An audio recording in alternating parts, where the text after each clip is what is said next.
Hello guys, welcome back to my channel. ఈరోజు అయితే summer special. అందరూ పిల్లలు ఐస్ మా అబ్బాయి అయితే రోజు ఐస్ బండి గంట కొట్టగానే ఐస్ కావాలని అడుగుతున్నాడు. మీ ఇంట్లో కూడా ఇలాగే ఉన్నారా? అందుకని ఈరోజు నేనే ఇంట్లో ఐస్ చేసేస్తున్నాను. వచ్చేసేయండి. ఒక ఫుల్ మస్క్ మెలన్ తీసుకొని కొంచెం కోసుకోండి, ఒక సైడ్కి కోసుకొని దాంట్లో ఉన్న సీడ్స్ అన్నీ మంచిగా ఒక స్పూన్తో బయటికి తీసి కలెక్ట్ చేసేసుకోండి. ఆ సీడ్స్ని అది మనకు యూజ్ అవ్వదు, అది మనం పడేసుకోవచ్చు.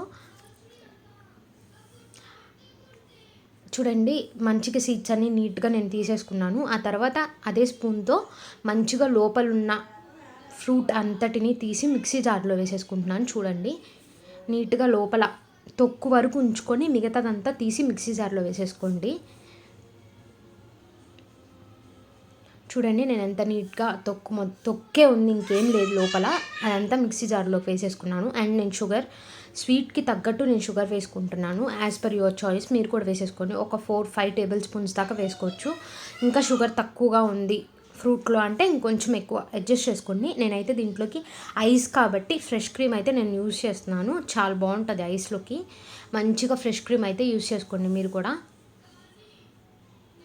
నేను హాఫ్ వేస్తున్నాను. 125 ml బాటిల్, అది హాఫ్ వేసేస్తున్నాను నేను. మంచిగా మెత్తగా మిక్సీ పట్టేసుకోండి.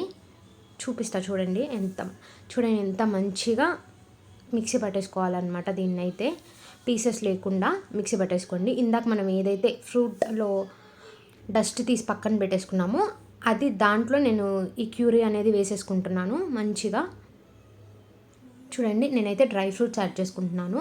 కాజు కానీ, పిస్తా కానీ, బాదం కానీ, కిస్మిస్ కానీ ఏదైనా యాడ్ చేసుకోవచ్చు. నా దగ్గర ఈ 2 ఉన్నాయి కాబట్టి నేను ఈ 2 యాడ్ చేసుకొని మంచిగా వాటిని కలిపేసి దాని మీద ఇందాక ఏదైతే మనం మూత కూడా తీసి పెట్టుకున్నామో కొంచెం ఆ మూతను కూడా పెట్టి ఒక బౌల్లో పెడుతున్నాను నేనైతే. చూడండి, చిన్న బౌల్లో సెక్యూర్ చేసి పెడుతున్నా ఫ్రీజర్లో నేనైతే. లేదు అంటే అటు ఇటు ఒలికిపోతూ ఉండిద్ది, మంచిగా ఫ్రీజ్ అవ్వదు అనమాట. చూడండి, ఇలా అయితే సెక్యూర్ చేసుకోండి. అండ్ నేను ఫ్రీజర్లో పెట్టేస్తున్నాను. ఓవర్ నైట్ ఫ్రీజర్ చేసి తర్వాత ఎలా ఉందో నెక్స్ట్ వీడియోలో